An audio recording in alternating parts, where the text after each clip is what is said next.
Hello, and welcome to another episode of the Clinician Founder Podcast. Today, in episode 2, I'm speaking with Dr. Jamie Gross. He's an anesthetist and an ICU consultant, but also the founder of Medics in Control. His story is one of real transformation, going all the way from really bad burnout and financial strain to building a mission driven business that helps doctors take back control of their time, income, and purpose. Jamie shares with us one of the lowest points in his life where he was struggling at work, he was struggling in his marriage, he was struggling financially, and he even faced physical injury with a quadriceps rupture while planning for a marathon. He was struggling with taking care of his kids, and to see him go from where he was then to where he is now, building Medics in Control and helping other clinicians solve a really bad time in their lives is absolutely phenomenal. I'm really grateful for Jamie to being so open and vulnerable in this conversation. And I hope that you will take away from it a really inspiring story as well. We talk mindset shifts, personal development, financial clarity, and the power of turning a lived experience into a movement. If you've ever felt stuck, overwhelmed, or unsure of your next step, this one's for you. And as always, I've left the link to my quiz in the description below. So if you're curious about becoming a founder yourself, go ahead and take that quiz. That's a really great place to start. All right, let's dive into it.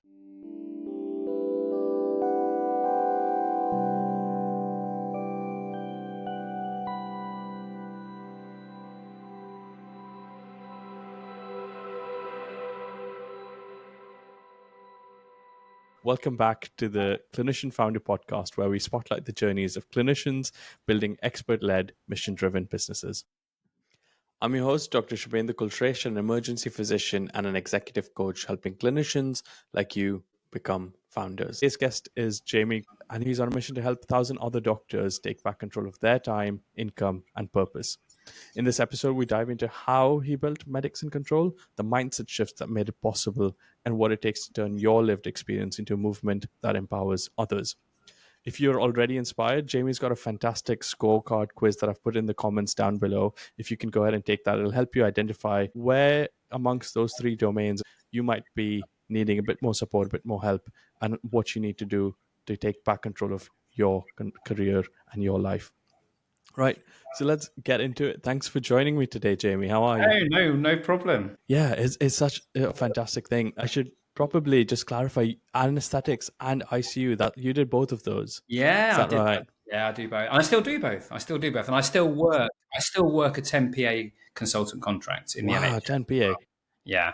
I want to dive right into this. I'm a big fan of what you do, and the people that I've kind of interacted with who also know you have just said such fantastic things about you. And they've said, "Oh, you know Jamie? How do you know Jamie? Jamie's such an amazing person." So Thank you. That's amazing. I Thank you. think, yeah, I think honestly to have that kind of a conversation and have that reputation on the back of everything that you've gone through is something that I'm really curious about in terms of figuring out how did you actually not run away from the problems you were facing, but actually convert it into something that's building a new chapter for you in your life. Yeah.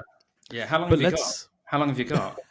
we've got another about 50 minutes or so. But yeah, we'll get into it. I'll try not to So bore everyone. Yeah. No, but no, no, it's let's it's an important story, and the reason why I do what I do is because I'm not just saying this, I really did hit rock bottom, and it was just the accumulation of one thing on top of another, on top of another, on top of another. I was somehow coping, but in a bit of denial, and I ended up, as I say, I've never been in such a difficult, challenging place that I was in a few years ago. So through trial and error, obviously, it's going to talk about this in the next 50 minutes. But through trial and error, it was just a case of, listen, my life is the way it is, and in order for things to change, I need to do things differently, and that's kind of what I did. And I'm now thankfully in a much better place, like in the opposite ends of the spectrum, to the point now where I think to myself, you know what? If I've done it, then anyone else can as well. So that's kind of what I'm here to share. That's absolutely fantastic, and I'm sure the ICU inclined audience of ours will appreciate the similarities in the way of breaking down a complex problem the way you have for your entire career in your life. Certainly resonates with me in saying, okay, it's not just a big mass. There is components within it that we can address on an Yeah. individual basis. But I want to go a little further back. I want to go back to the time when Jamie was considering even becoming a doctor. Take us Mm. back to how you came to that decision to actually get into medicine in the first place. Yeah, so that's really interesting. Actually, I don't know about you, Shub, but I've got no medics in my family. I was the first medic. So what happened is my mum and dad got divorced when I was 6, and I got a very close relationship with my stepfather. Now, my stepfather and my mum had a IT recruitment consultant business in the late 1980s, early 1990s, and they built it up from scratch.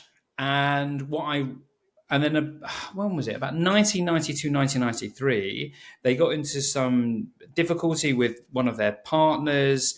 But basically, the bottom line is they got screwed over. They lost a lot of money. They almost went bankrupt, and it got to the point where I saw the sheer stress. And I thought to myself, you know what? I mean, if this is what business is about, I don't want any part of it. But at the same time, I was going through GCSEs and A levels, and the standard interview questions that you ask at medical school, you like the sciences, you like the thought of helping people. But I think it's really interesting because the why then was a bit different to the why now. And I think the why back then was very much two things. First of all, it looked interesting. You could help people. But then the other thing, which I didn't really resonate with at the time, but I certainly do now, was the fact that I just didn't feel comfortable going down the business route. So I thought, you know what?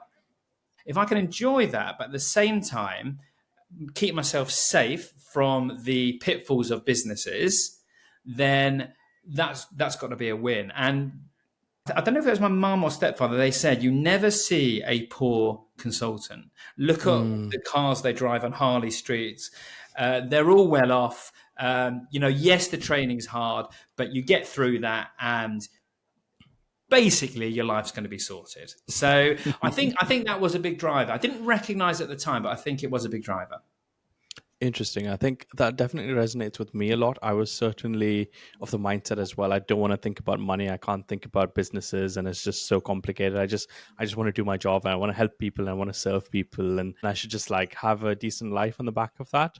Yeah, I exactly. never imagined being a doctor though. I for the longest time thought I'd be an engineer because I come from a family of engineers. Somehow ended up realizing that the best way to kind of help people really have the independence and grow and build is probably through medicine, and that's how I stepped into it. And I guess we all, those of us who take up medicine in this sense, have a image and a vision of medicine, and perhaps unknown drivers like you mentioned that we're hoping to achieve by getting into medicine.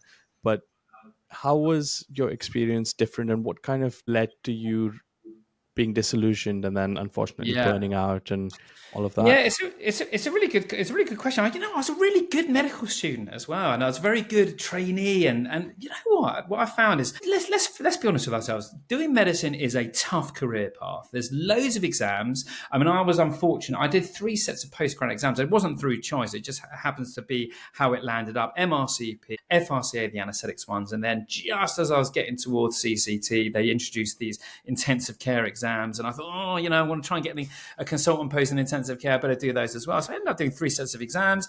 I did loads of night shifts. So the thing is, it, you don't really mind as a trainee going through that because you think to yourself, you know what? The ultimate goal there is to get a consultant post. So I say stress, a bit of sort of pain going through those difficult exams, filling up the back page, making some social sacrifices. I had friends going out on Saturday nights, and I was like, well, I can't really go out because, I mean, they weren't medics, but I can't go out because I've got exams in a few weeks. There are a lot of those moments where I did make those sacrifices, but then you think to yourself, you know what? If you get a consultant post, you get a substantive post somewhere that you ideally want to live. You've got that job for life, and you've got that relative job security because there's a lot of uncertainty, and there's not many jobs where you take a consultant post and it's basically a job for as long as you want it to. You know what? Let's be honest with this. Medicine's not all bad. We're very lucky to be in that situation where we have got the opportunity to take a post which could last us for ages. But the ultimate goal as a trainee was really to get that job for life, become a consultant, take those extra responsibilities on. Life would hopefully be better as a consultant. The pay's better. There's opportunity to do private work, etc. And that was it. So I didn't have a problem as a trainee. Yes, it was hard work, but I didn't mind getting my hands dirty and getting stuck in and doing whatever I needed to do, because I thought that life as a consultant would be a lot better. Then what happened is then I got a substantive post 10 years ago, actually. So I can't believe it's 10 years already, but I did. And then for the first few years, it was very much a transition. There's a big transition between being a trainee and being a consultant. There's obviously a greater degree of responsibility. The buck does stop at you. So, for example, if I'm doing an anesthetic list and there's a problem, the buck is going to stop at me. You've got trainee supervision a lot more than you had before.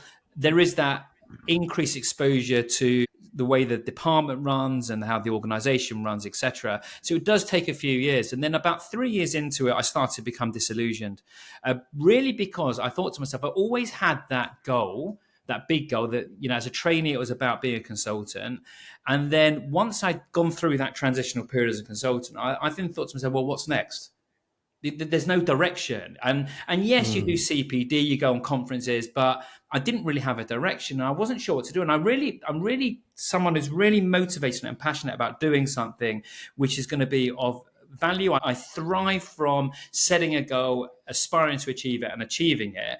But I didn't really feel that the traditional 3 paths that we often talked about in medicine would serve me. So you obviously got the research path, you've got the medical education path, and you've got the hospital management path. Hospital management, I must be honest, is full of politics. I wasn't really keen on that. No disrespect for those that do it, because it's a tough job, no question about it. The medical education route, listen, as consultants, as far as I'm concerned, I do medical education anyway, albeit on a formal basis. But then you got all these sort of courses like ATLS and ALS. And again, no disrespect to them, but they're asking you, well, they're going to give up my time for free. I want to get paid for it. I'm a highly skilled individual, and they're asking, I'm not interested in a dinner on night 1 of that course. I want to be paid for my time. So I thought, well, if that's what medical education is about, I'd rather not do that. And that kind of led me into this, doing a part-time master's at King's between 2020, just before the pandemic, which was in palliative care, which was very much focused on the conversations we have around the end of life. And that was relevant to my ICU practice, because I think the conversations with treatment escalation planning decisions in hospitals is one area which we often find challenging as a profession.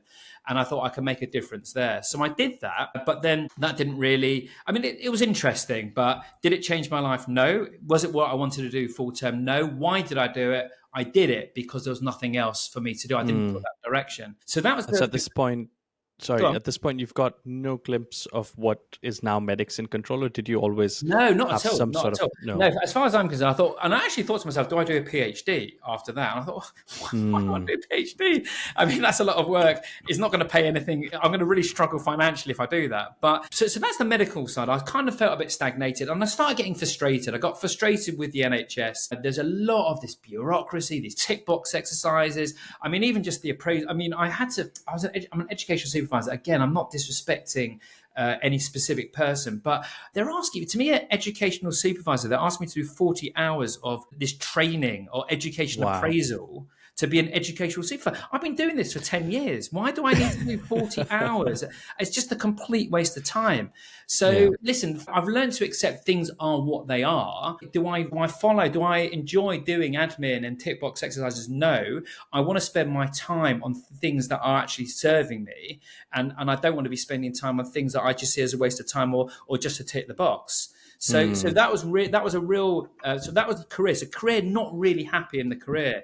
But there were other life circumstances as well. So I got married 2012, a few years before I became a consultant. We had started a family around the time I was a consultant. And I see a lot of colleagues do that, because we're traveling around as medics around the country with posts. It's only when you get that substantive post can you actually settle in a particular area, and you've got that certainty. So we started a family there. My son was born in 2014, around the same sort of time I became a consultant.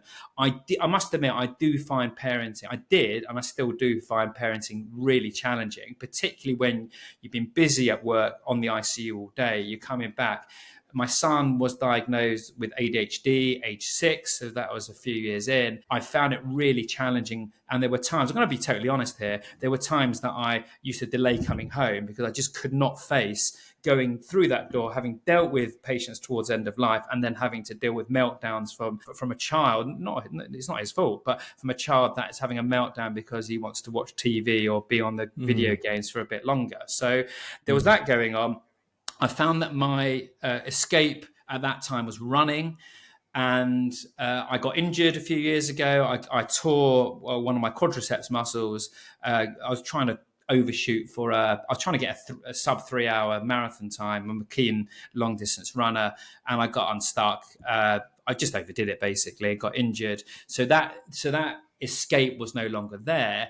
And then things really unraveled when our daughter came along a few years later, and we thought, well, where we are now, we haven't really got enough space in our house. We need to upsize house. And that related then to say, oh, okay, well, I live in Hertfordshire, Southeast England. The property prices are high, really expensive, but we probably need to stretch ourselves. So I took out a massive mortgage. I had no financial literacy or no financial skills, and I probably did all the wrong things. And I'm going to be totally honest, the mortgage was close to £1 million.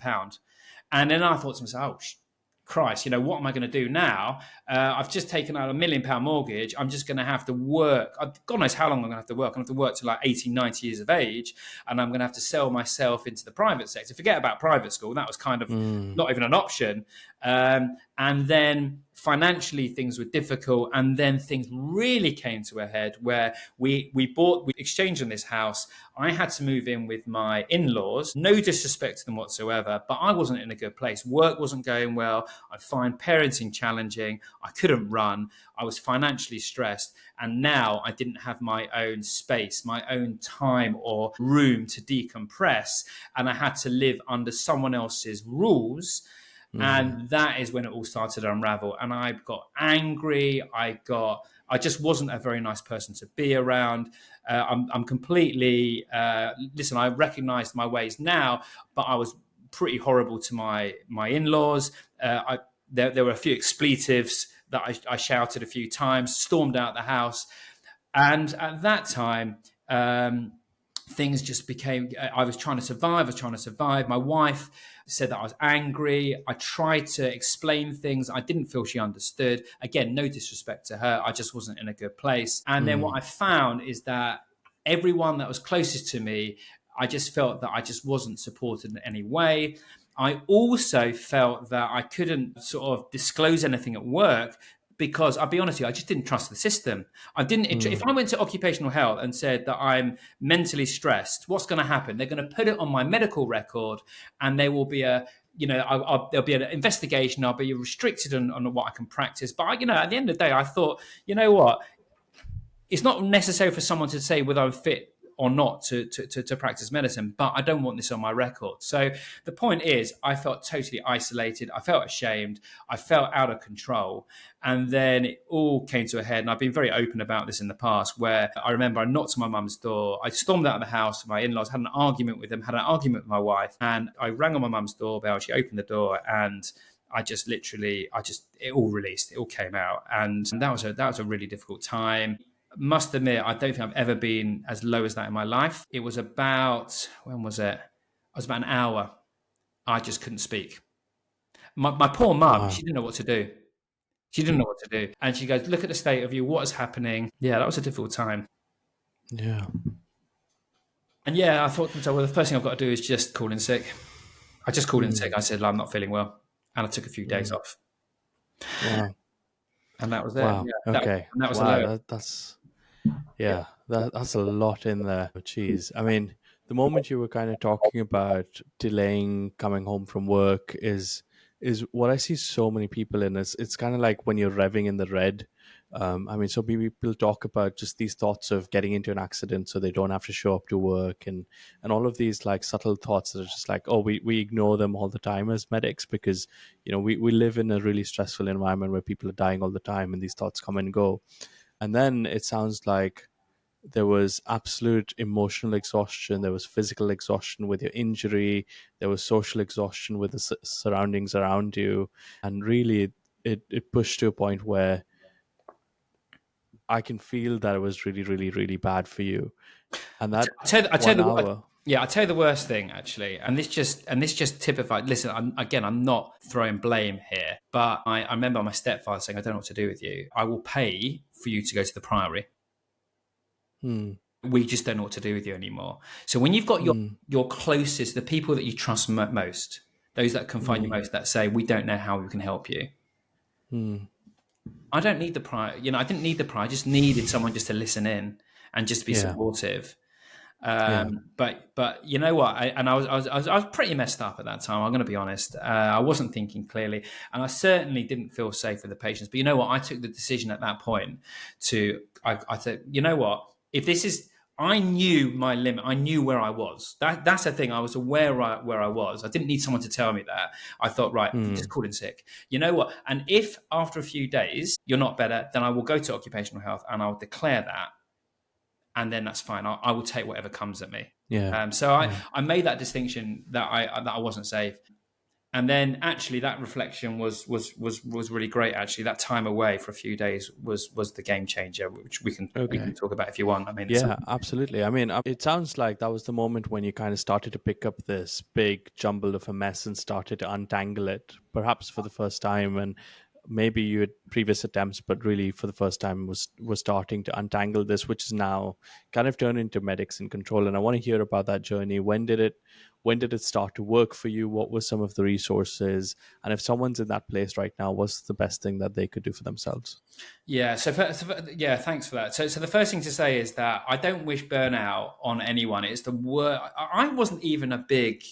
I wasn't even really that big a believer of mental health issues. I'll be honest with you. Like 10 years ago, I thought, oh, it's just for weak people. But actually, when to have actually gone through that process, it's the worst feeling in the world, and I wouldn't wish it on anyone. And one of the big drivers for me doing what I'm doing now with Medics in Control is because I just don't want to see that.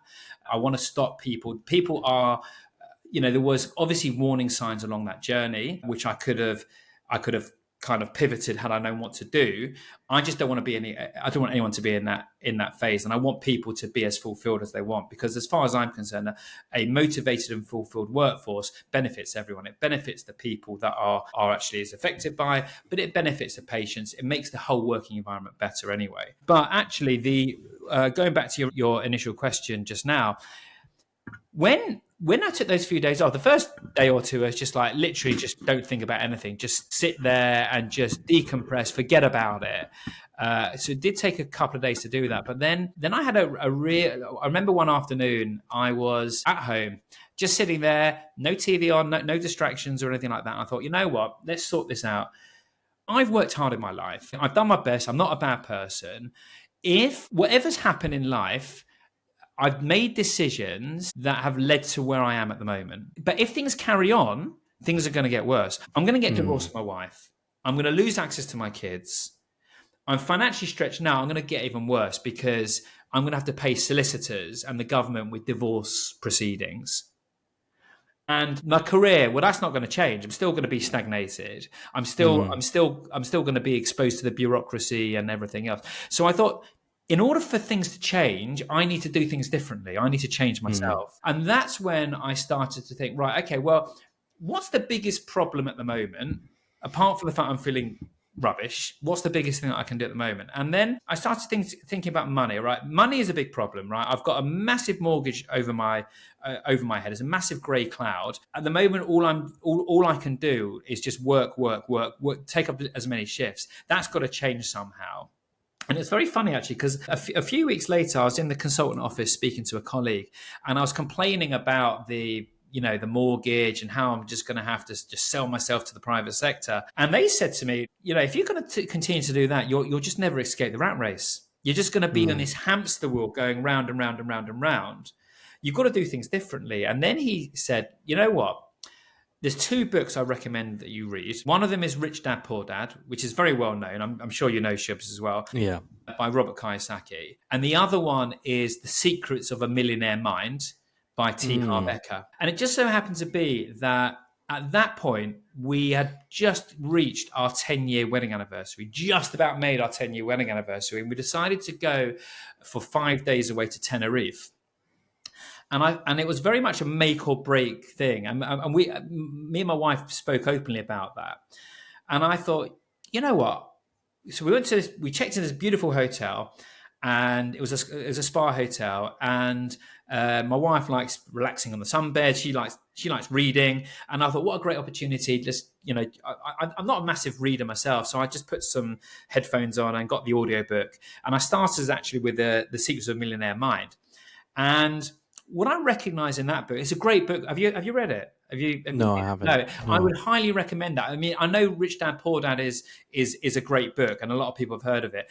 Secrets of a Millionaire Mind by T. Harv Eker is, I think, better. It's different, but better. And the reason for that is what T. Harv Eker is doing is saying the way millionaires live, they act and think differently. And what is it Mm. in their mindset that's different to everybody else?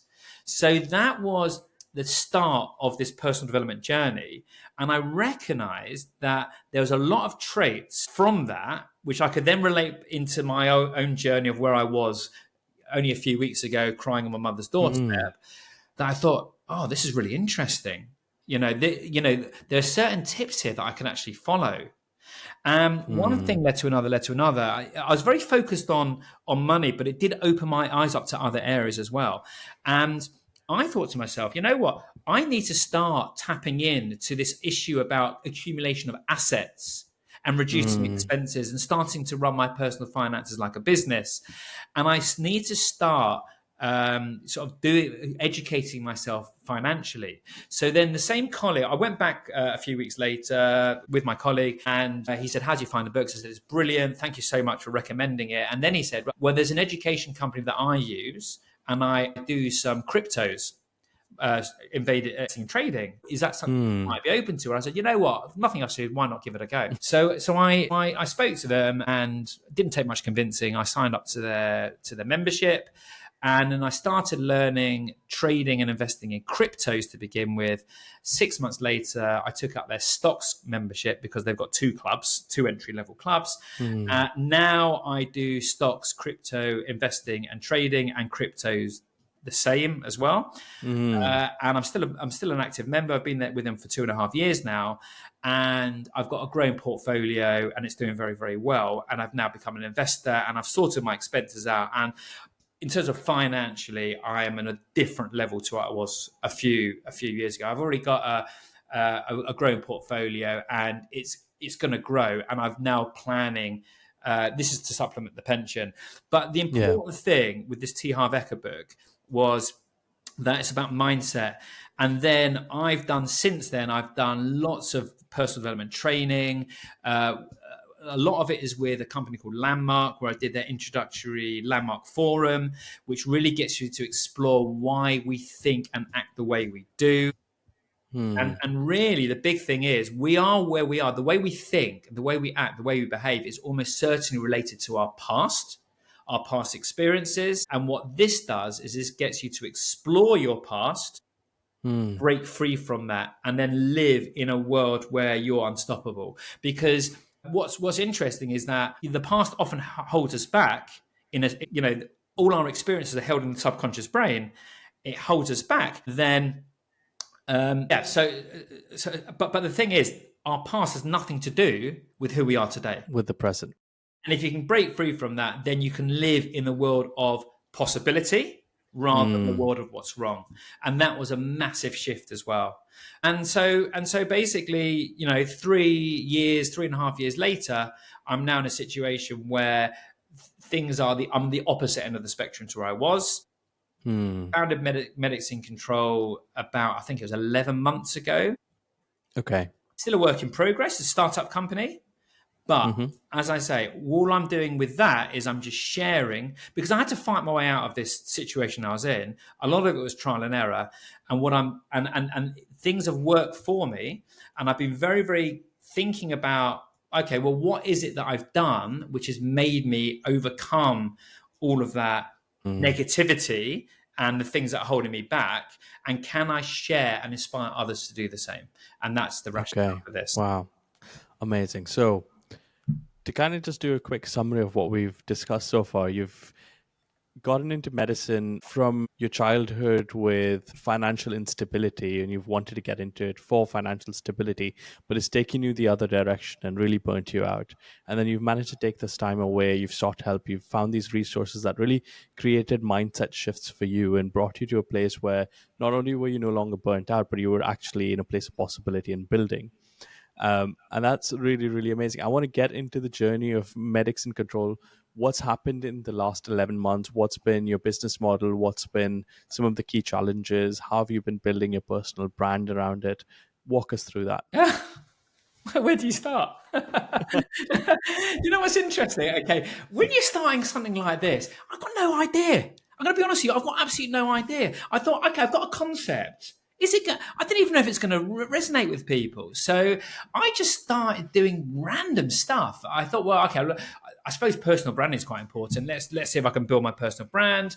I started posting regularly on LinkedIn. Actually, you know what? I tell you what was a really great book I read about a year and a half ago was Diaries of a CEO. Stephen Bartlett, the Mm, book, not the mm, podcast. The podcast is great anyway, but the book. yeah. That's really, really great book to start with anyone that's thinking about starting their entrepreneurial Mm, journey, because you recognize certain things which, at the end of the day, these people, they're further ahead in the journey, and if you can tap into what's worked for them, then you're just going to reduce the time. I'm 47 now. I haven't got a lot of time to get things wrong. I'm not 20. So what I did is I started just to chat to people, and I just thought to myself, is this something which I can see? I just started to have just informal conversations in the coffee room. I think the big breakthrough was actually just being open and vulnerable to people and just sharing my story. Because what I recognize is that being vulnerable and openly sharing and not worrying about what other people think, not worrying about being judged by other people, because that's all in our head. It doesn't actually mm, usually relate to what's actually happening.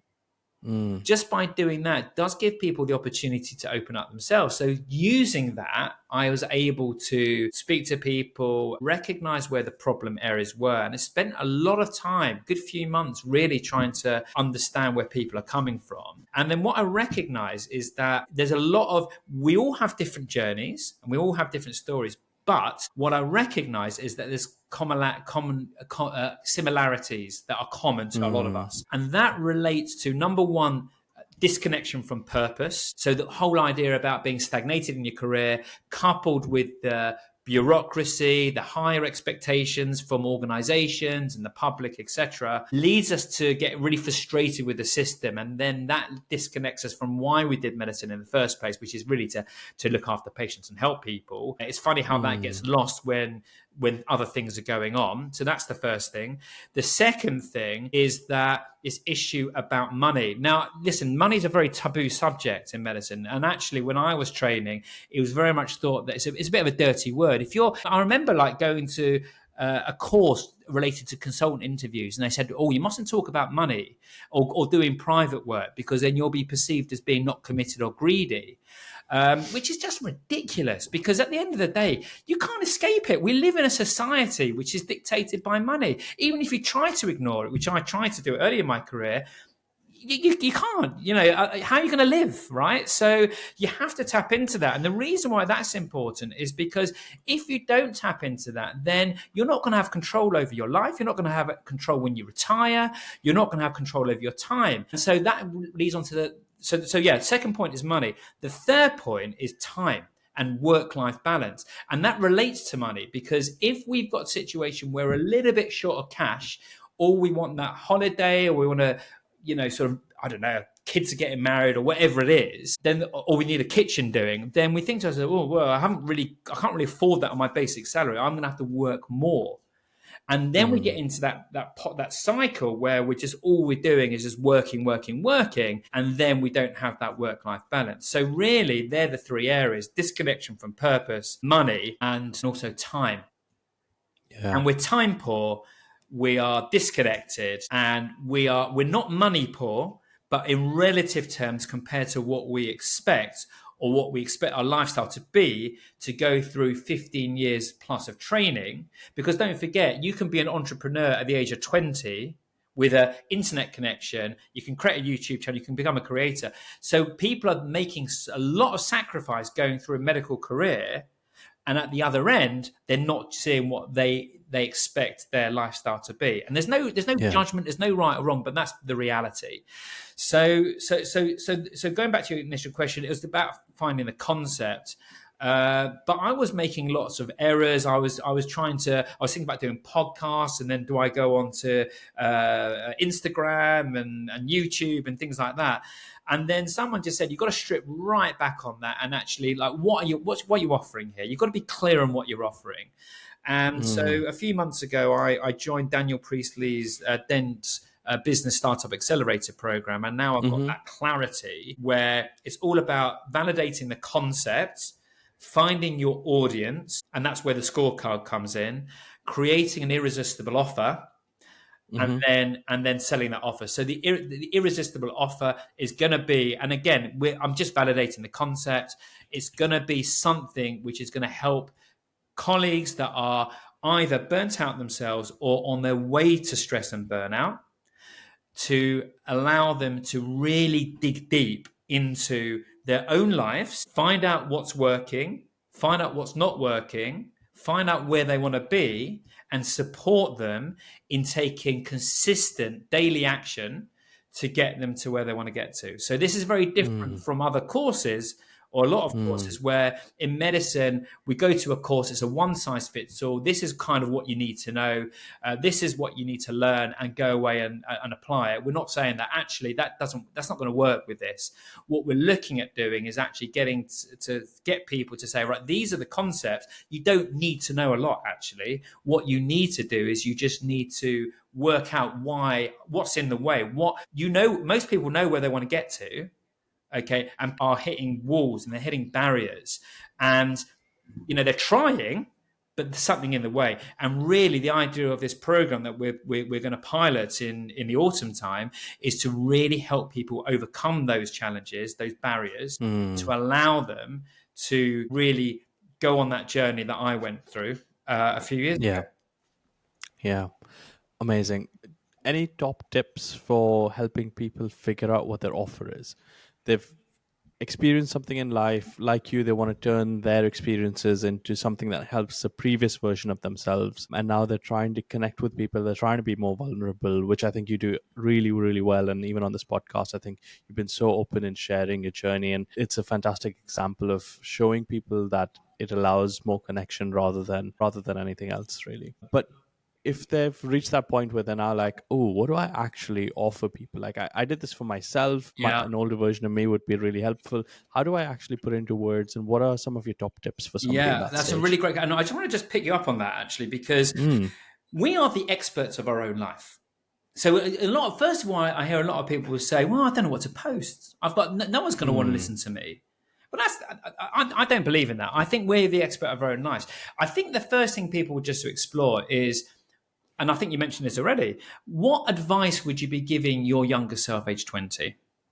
Okay, what are the things that you've made a mistake in, that you failed at, or what is something that you've helped someone? Have you helped someone and got a remarkable result with them? Yeah. And that's your unique insight. And so really, when it comes to passion, because I think the most important thing, and this is underrated, you have to be passionate about what you're trying to do. Okay, I'm passionate about helping colleagues overcome stress and burnout because I was there myself. I know what it's like. So you have to be passionate about it. And in order to have that passion, it's really great exercise, first and foremost, to go back, think about those pivotal moments in your life, the things that changed, the things that happened where things changed forever, because you're going to resonate most with those and you're going to be experienced with those. So that's the first thing that people need to do. And then the other thing after that is, whatever people think, there's going to be an audience out there somewhere that will resonate with that. And then the question is that it's just trying to find that audience and really be mindful of the fact that your story probably won't resonate with the vast majority of people.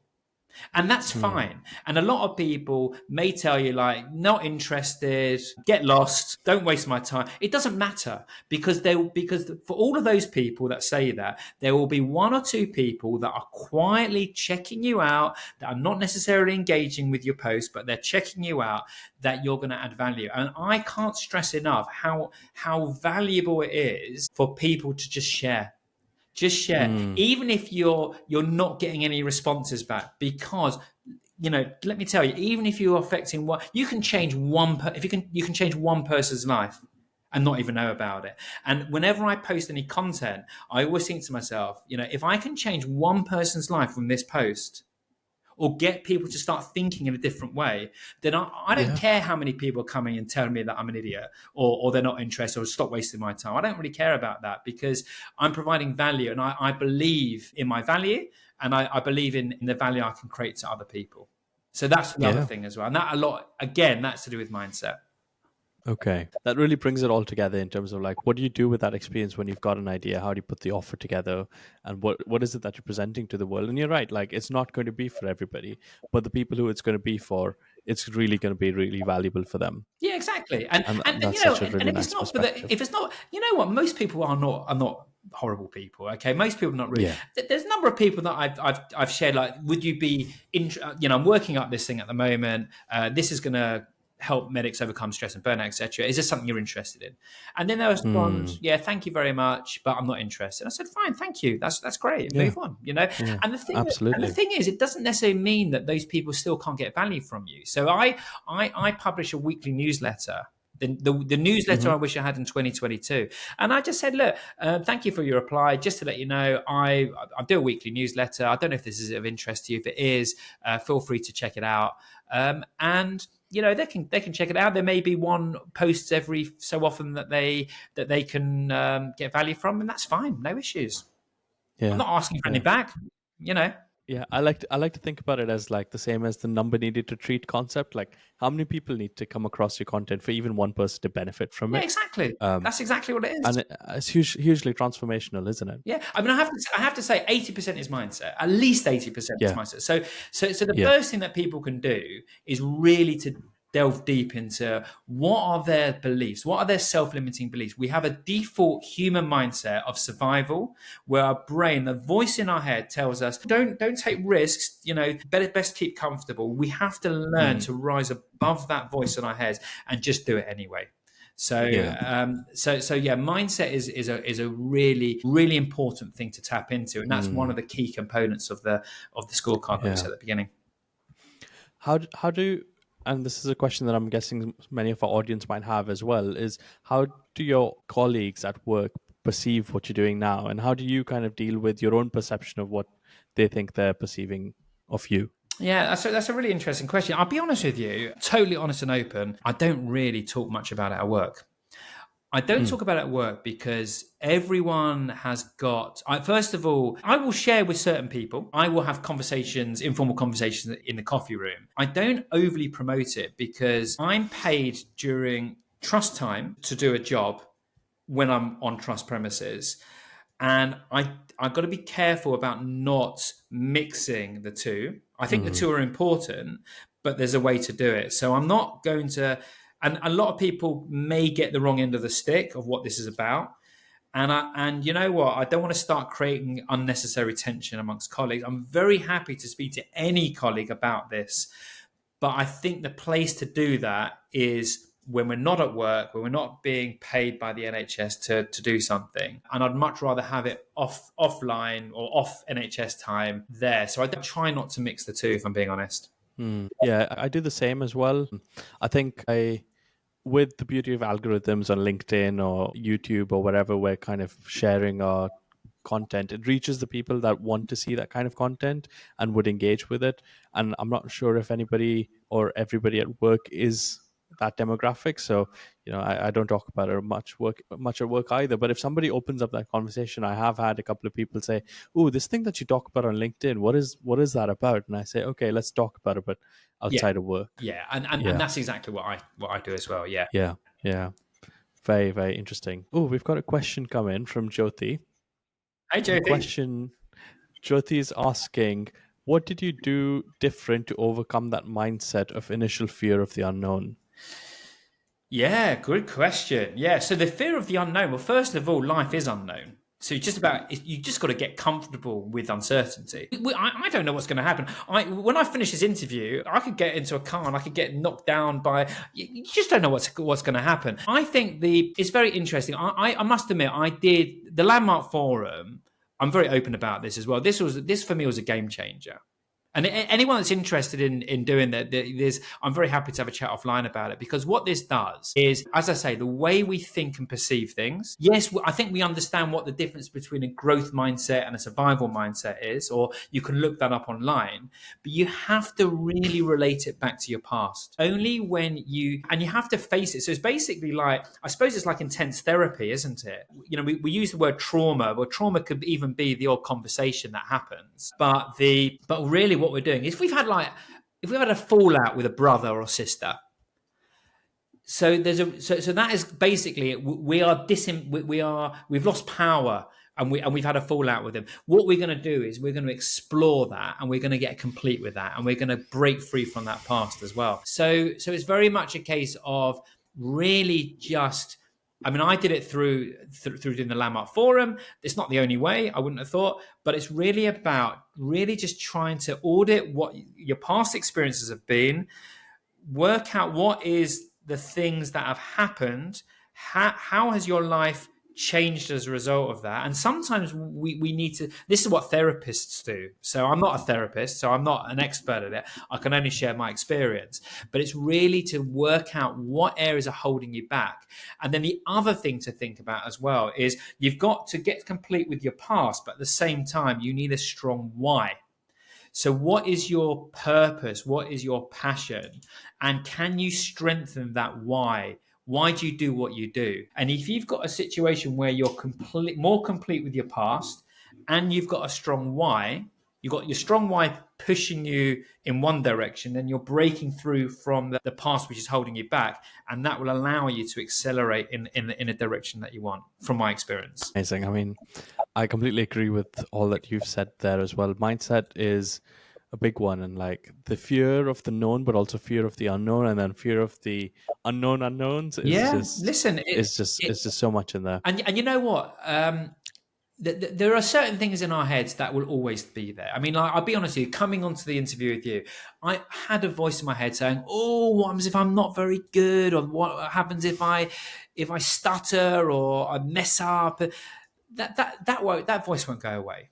You just have to, but the more you practice, and the more you practice becoming uncomfortable, if you're going to go into a conference, go to the front row.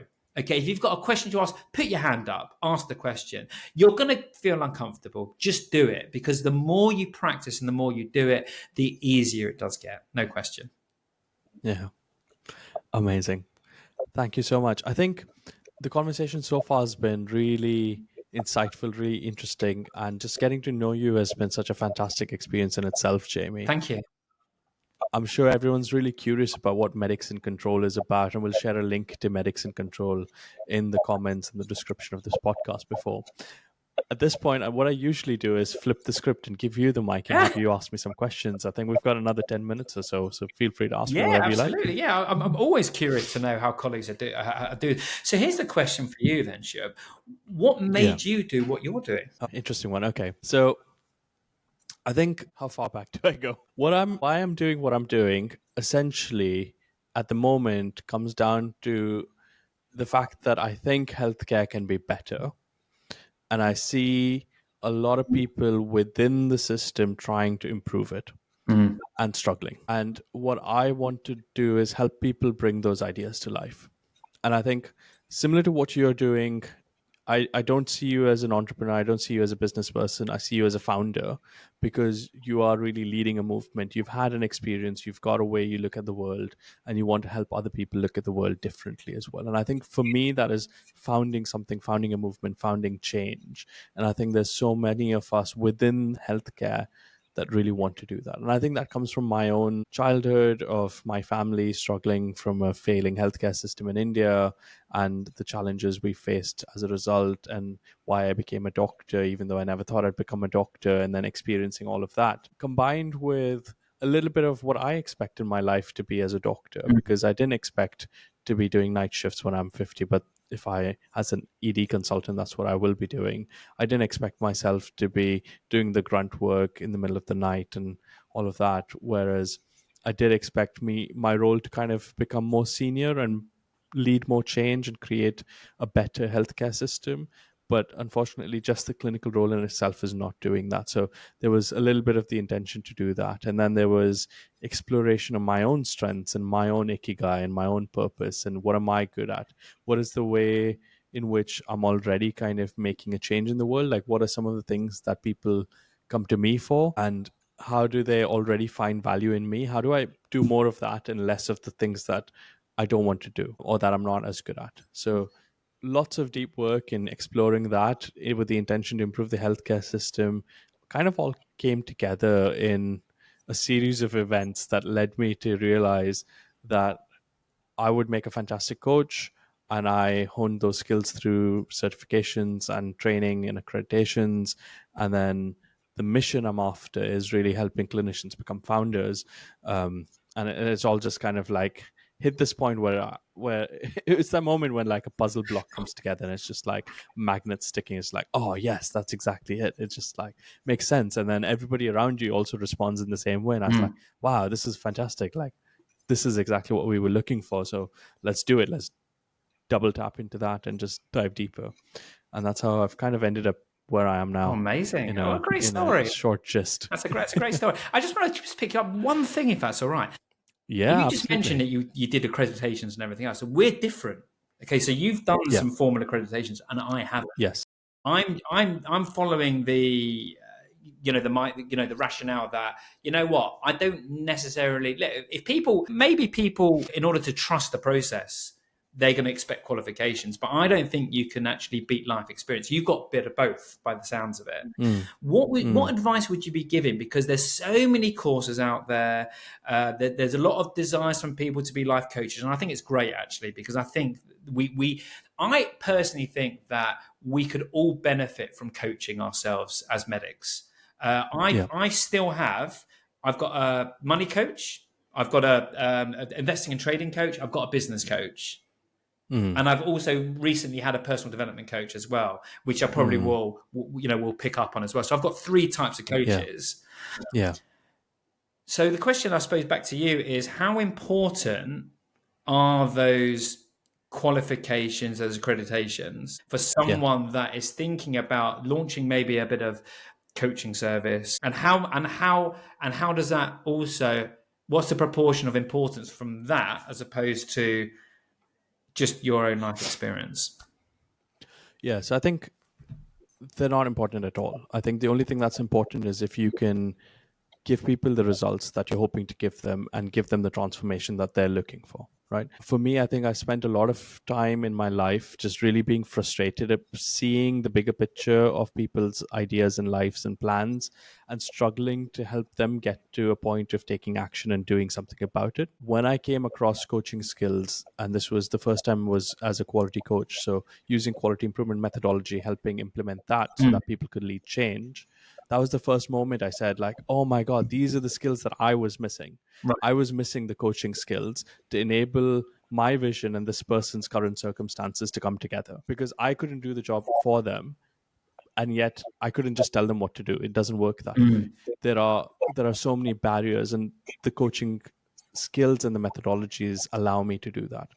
Um, and I guess to clarify what kind of a coach I am, I probably couldn't do life coaching. I'm probably not good at burnout, but I'm really good at leadership, quality improvement, leading change, and building a founder movement. mm. So it's about where you kind of use those skills, combining them with your experience.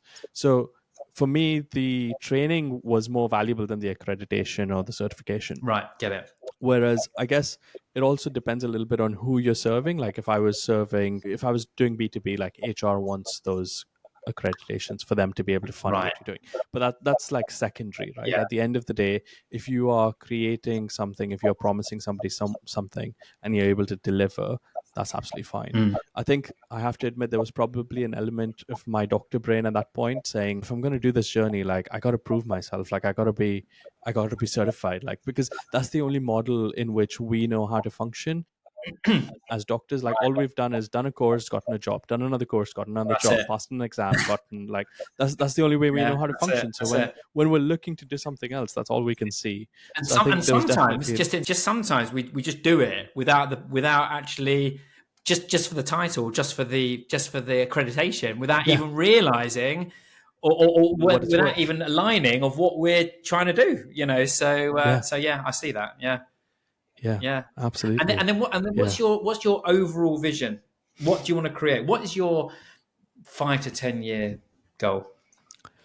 This is always a tough question for me because when I look back 5 years ago, even a year ago, I didn't know I'd be where I am now, and that's always kind of been the case year on year on year. I never knew I'd come to the UK. I never knew that I'd become a doctor, like even a year before any of these things happened. So it's always a really difficult question for me to answer. But I think I'd love to carry on doing the way I'm doing things now, 50% clinical, 2 to 3 days a week, 50% working with clinicians, helping them bring their deepest, biggest ideas to life, building a community around that space, and really working in a collaborative environment the way we are right now, Mm. showcasing real work, and just, being there for my family, being there at home, being there for myself whilst doing all of this is the big picture vision. Yeah. Amazing. Yeah. Nothing too fancy, nothing too big. No, well, you say too big. Yeah, yeah. Listen, I mean, the thing Yeah. is, I think a lot of people don't recognize you can literally do anything you want, and you can actually achieve anything you want.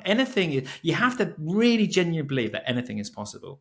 And I Absolutely. suppose the thing that drives me is, what do I want people to be saying at my funeral? What do I want to Mm, be remembered for? Life is that's really it. short. I don't want to get to Yeah. the point myself where I'm at on my last legs and thought, if Yeah. only I did that, what would my life have looked like then? And then you're living with regret. Exactly. It's that regret, that fear of regret, that Yeah. just drives me every single day. I don't know if that resonates with you. Yeah. Yeah. I mean, I think I perhaps haven't thought about it as actively. It's certainly something that I do have this intention to reach my fullest potential. And I've kind of had that from a very, very young age, where I've often gone like, oh, becoming an adult means mastering all of these things in life. And I've kind of had that perspective. And a lot of people that I work with also just like, they don't want to make lots of money. They don't want to become famous, but they want to fulfill their potential, by the time they die and in their lifetime. So that's probably certainly an aspect there. But I think I lost my parents quite early, so I think my perspective of life is very different. Like, it's, Yeah. for me, life is very short, and like, it's all very temporary, and I come from that. And I'm also kind of relatively spiritual and Mm. Buddhist in that sense. So I'm like, it is what it is. It's not going to last forever. All you can do is take it one day at a time, and quite kind of see it that way. So probably not driven by regret as much as a very low sense of need for security. So Mhm. it's like, anything can happen at any time. Yeah, And absolutely. that also unleashes possibilities of what's possible in the future. Yeah, So, yeah, absolutely. And actually, that's a really good point.